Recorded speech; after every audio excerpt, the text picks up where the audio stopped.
What's up, you guys? Sean Ross Sapp here, managing editor of Fightful.com, FightfulWrestling.com.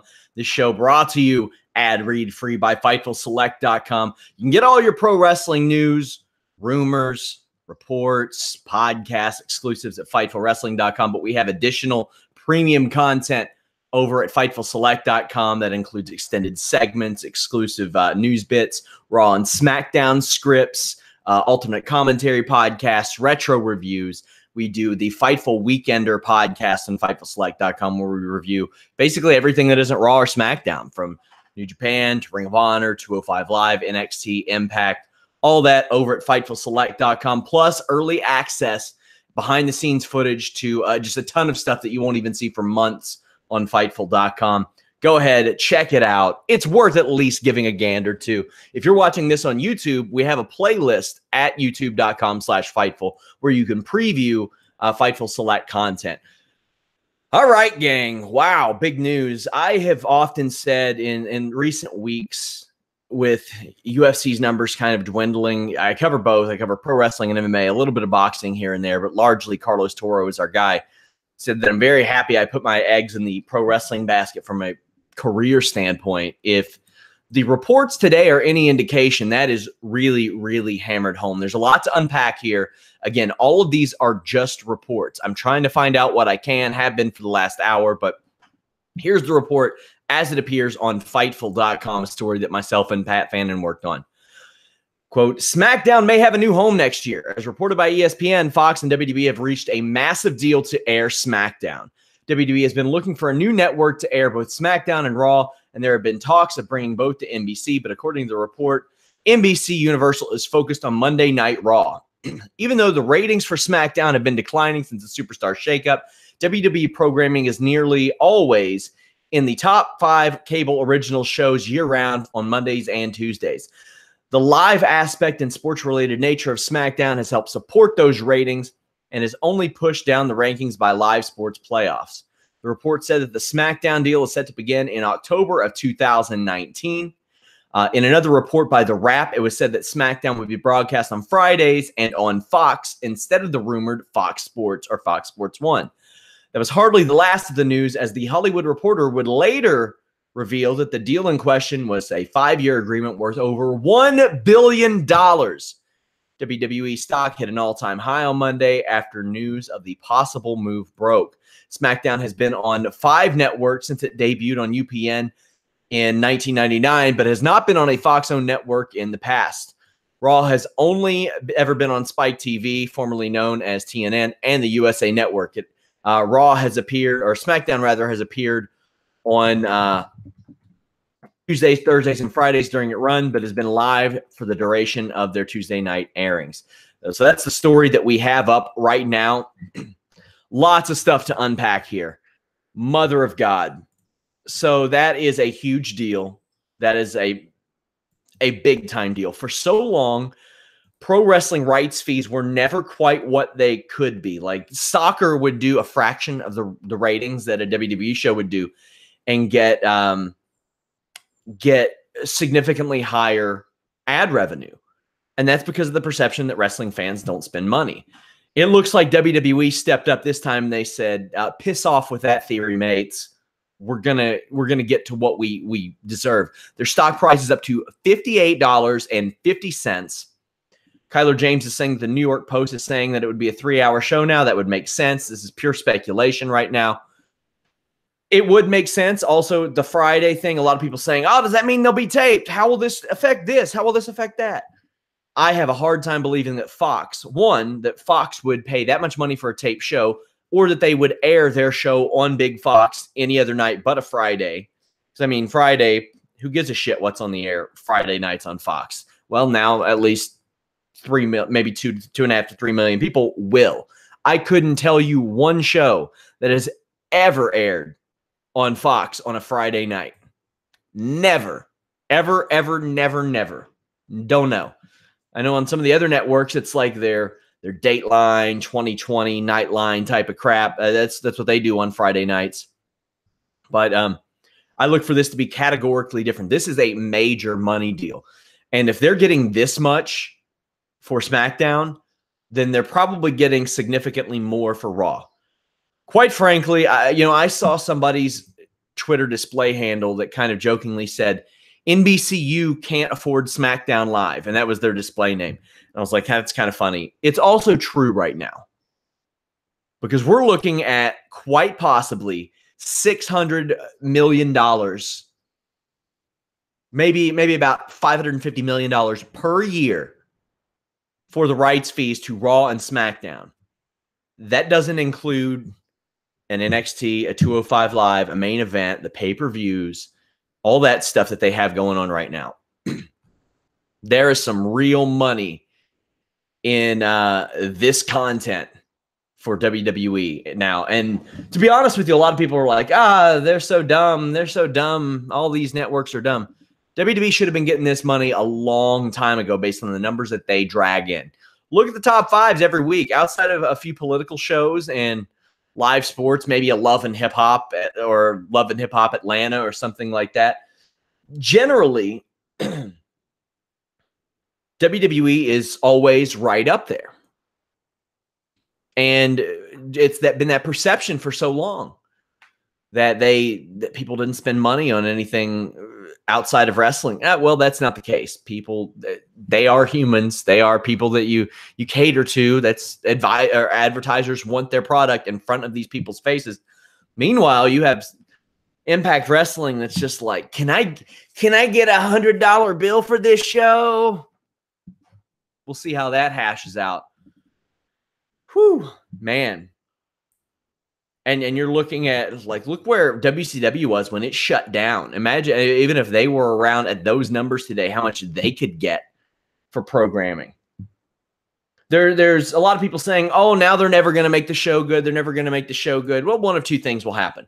They'll either rest on their laurels and coast, or Fox will kind of say, listen, you need to cater to your viewers a little bit more. Because, I mean, Fox are not going to be dummies. They're going to do their research. I guarantee you they won't go in.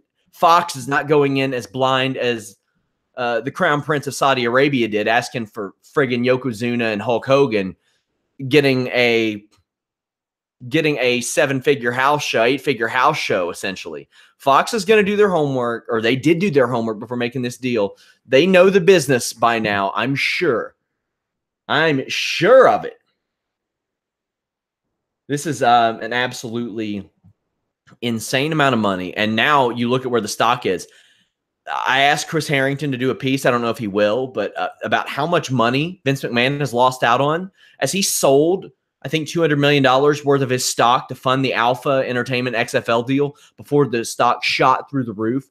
My God, man, I remember when WWE stock was in the single digits. The single digits. Ooh, man. So if I were, we're in a point right now with WWE where catering to the viewers is probably the right thing to do. And a lot of people say, oh, you can't cater to your hardcore fans. They're not doing anything. They've lost all this audience. Look at the numbers, Playboy. Look at the numbers. Right now, I see this akin to the mid-'80s from an audience standpoint. They're way smarter than they were in the 80s, fans being. But you can cater to the fans, give them what they want, give them a satisfying product, and you're going to get paid a lot no matter what. They wouldn't have to run a single house show, and they would have extreme profitability.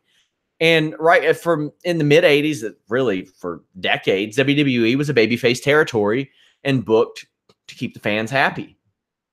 When you got money like this, you want to do what keeps the fans tuning in. It can't.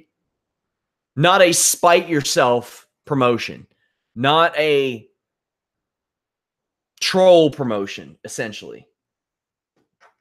Is the audience reach bigger on Fox? Yeah, it's way bigger on Fox. Joseph Farley says, I wonder if they'll do reruns of it on FS1 like they do for other live sports on Fox. That is a very good question. There are a lot of people asking about how it affects the scheduling. WWE will change their scheduling accordingly based on this money. They don't give a damn. Their contractors will do what they want to do. Roy Soria says, LOL, SRS, they ain't going to do that. Yes, they will do whatever they need to do to make this work. Yes, they will do whatever they need to do. And if they feel that it's better to become that type of a territory, that type of promotion, then that's what they'll do. They have adjusted multiple times in the past. Almost one time per decade, it seems like they're changing. They went from essentially a regional to a national promotion in the 1980s. They went from a kid-friendly product to a very extreme adult-friendly product in the 90s. They went the opposite direction in the 2000s, and in the 2010s, maybe they'll be going in a different direction towards the end of that. You can't really count anything out. They're going to do whatever is ultimately best for their promotion. And I mean, for all that we say about their booking decisions, they just made a ton of money. It doesn't make their booking decisions right. It doesn't make their booking decisions correct or satisfying creatively. But we'll see. Of course, we're going to talk more about this on the post Raw show, post Smackdown show. The Listen Your Boy on Wednesday afternoons. If you all don't check that show out, Fightful.com, FightfulPods.com. Jimmy Van, who founded Fightful.com, very successful businessman. He'll break this down, of course. Go ahead and submit some questions on the live chat if you all are here. Of course, if you all are new to this show, we are available on virtually all platforms, and, of course, FightfulWrestling.com. As far as breaking news stories go, we're probably about in the top 3 pro wrestling period right now. And we've been around less than 2 years. So check us out. Follow us at Fightful Wrestle and Fightful Online. So this deal, as unbelievable as it is, I would believe would pale in comparison to that of Raw. And you know, we've got a lot of people saying there go your Friday night, Sean. Hey, man, I mean, Tuesday nights are the second biggest night of our work week. They really are. So now Fridays are. We'll adjust accordingly. So it's kind of funny because the pro wrestling week will kind of get started on a Friday if everything pans out the way that it should. Maybe even a Thursday night, depending on how into NXT you are. So you'll have SmackDown Live Friday night. You'll have UFC a lot of Saturday nights. You'll have some WWE pay-per-views on Sunday nights. Ring of Honor releases their show through the weekend there. And WWE will run Raw on Monday. And sorry, I know NXT is on Wednesdays, not Thursdays. I meant Impact. That is just an incredible, and now nothing on Tuesdays, maybe 205 Live, but I get the feeling that 205 Live may take a little bit of a hit as far as interest, because a lot of people are like, well, we're watching SmackDown. Let's go ahead and watch 205 Live. A lot of people have tossed out ideas for Talking Smack. If I were Fox Sports 1, I would have hatched a deal and put Talking Smack on FS1 as well. They do it with the UFC post shows. I would do it with Talking Smack. Well worth it. Robert Martin says there's a lifetime of work for SRS. There already is a lifetime of work for SRS. I love this job, man. It's awesome. Robert Martin says, number 3, no way number 1, have no clue what you're talking about. Now they can bring pyro back, sarcasm. I was there the night at US Bank Arena in Cincinnati where they almost burned the whole building down.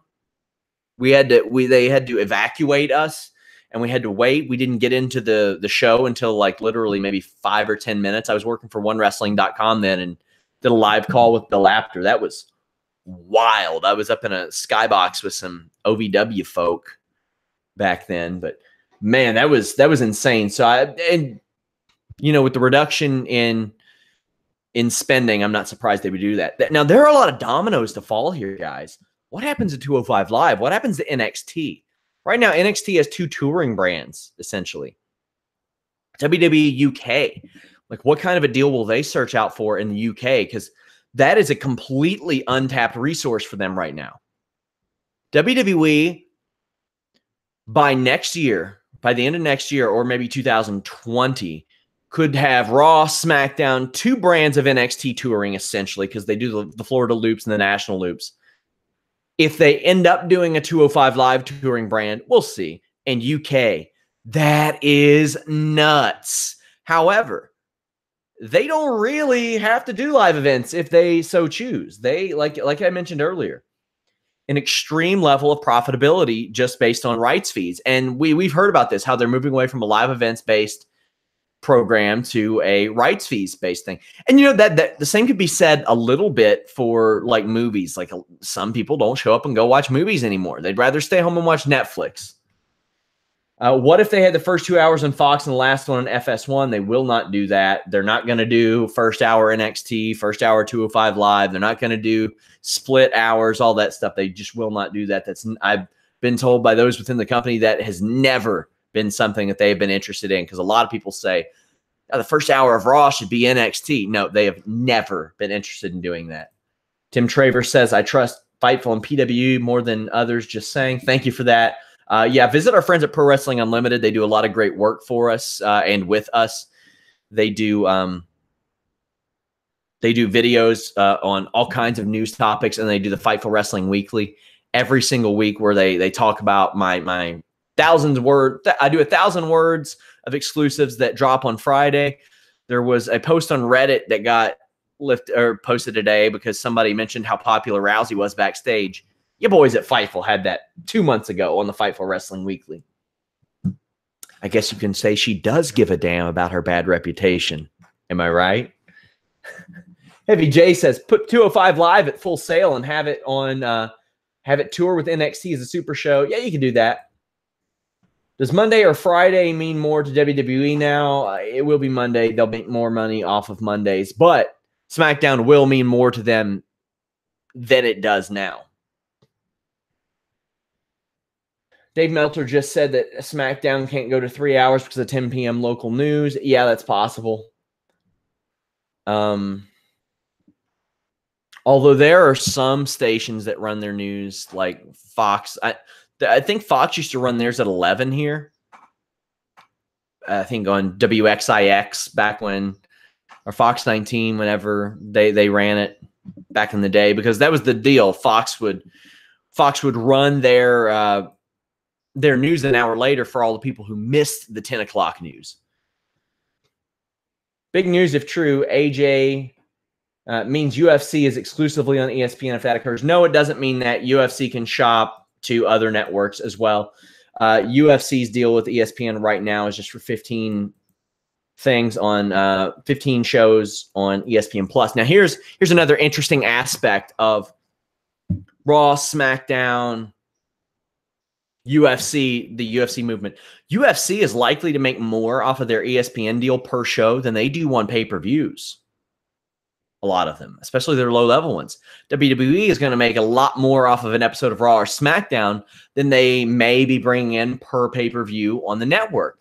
What does this mean for the network and the future of that and the priority level of that network? Will that increase? Will that decrease? I mean, we saw what that did for WWE home video. Behind me, those are all WWE, with the exception of a few down there at the bottom. WWE, TNA, Ring of Honor, DVDs. A few PS4 games. I haven't bought one in a couple years. And not all that is on the network either. But that has completely, almost completely eliminated their dedication to the home video market, which used to be huge for them. And why wouldn't it be? You would go to Walmart and you could drop 20 bones on the new Legion or Doom DVD or whatever it may be. Wow. Do you think WWE will shake up their rosters to help ratings? Yeah, every April they will. The station here runs it at 9, I believe. Yeah, it varies. And the thing is, like, it also varies based on the coast. I can't imagine WWE would want their show to run 3 hours later on the West Coast if they could help it. Sammy Olay says that DVD collection mine is bigger. No, it's not. Do you think it's possible SmackDown will change TV14? Let me explain something about that. That is just a completely subjective rating. There is not a board or anything that oversees TVG, PG, 14, whatever like that. If WWE deemed it appropriate that they had a bunch of floppy ass cheeks flying around on their TVPG show. They don't have to change the rating. They can have Roman Reigns out there saying shit 40 times on the USA Network. They don't have to change it to TV14. It is at their discretion. It's up to them. They're not held to like any standards. It's just that having it rated TVG and having those set of guidelines really, really appeals to advertisers. And if the networks, especially if USA and Fox, prefer that they run their show as TVPG to appeal to advertisers better for the people they are in business with, then that's what they'll do. Judgment says, a more mature rating won't make for better writers. I honestly wouldn't worry about it. Yeah, not a lot you can do. I mean, you all want to see Shawn Michaels and Triple H making bad dick jokes again? Okay. I mean, that's what we were. And that's what we're seeing in 06. Bobby Chan says Shawn is the best and very professional. Well, I wouldn't say I'm the most professional. You have to have a sense of humor if you're covering pro wrestling for a living. If you want somebody who's not going to joke on occasion and have a little fun with it, you're getting your news from the wrong guy. Guys, by the way, I do a Q&A show every 2 weeks on FightfulSelect.com. I will be gathering questions for that show this week. So give us a subscribe on that Fightful Select service. If you all don't like it, just hit the bricks. Check out our free stuff all the time. But that show does allow me to do these without. I mean, I know some of you all used to like the segues I did to ads, but it helps us bring you these shows without ads. So definitely check out FightfulSelect.com. Daryl Cleary says SmackDown Live should go to Monday and start the Monday Night Wars. That's funny.